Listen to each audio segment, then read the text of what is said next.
Hay, magandang umaga sa inyo mga kasawi. Kamusta na po kayong lahat? Naway nasa mabuti kayong kalagayan at mag-iingat kayo palagi mga kasawi.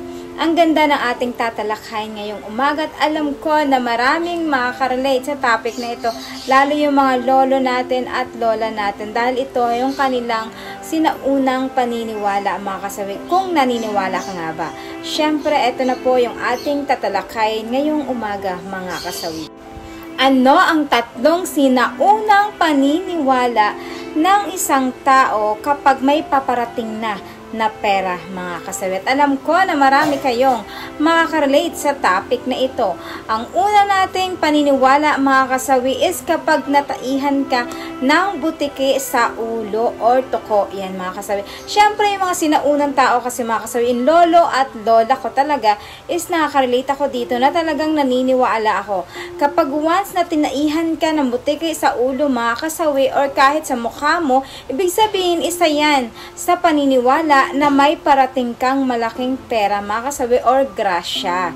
Siyempre, like ko namang sinasabi, depende yan sa paniniwala nyo mga kasawi kung kayo ba ay maniniwala dito.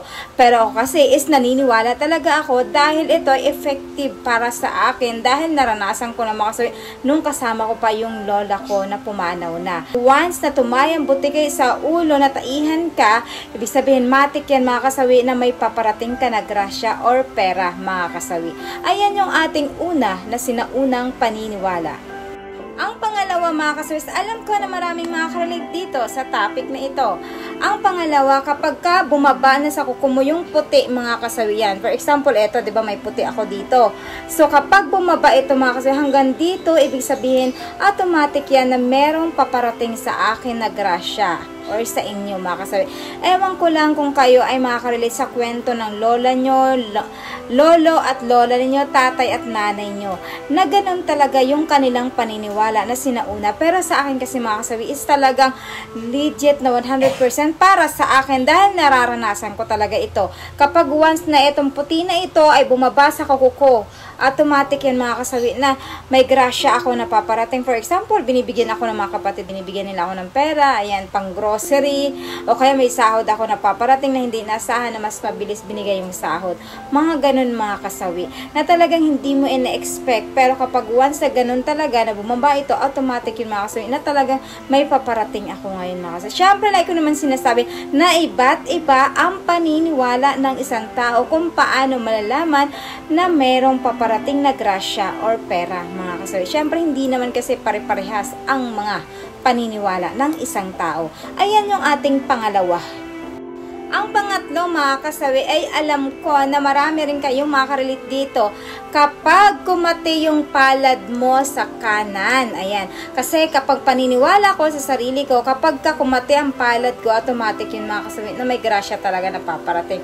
Pero kapag dito naman kumati yung palad mo dito sa kaliwa, automatic ay gastos yun mga kasawi. Ganun yung paniniwala mga kasawi na kapag sa kanan ang kumati na palad mo, automatic ay may grasya ka.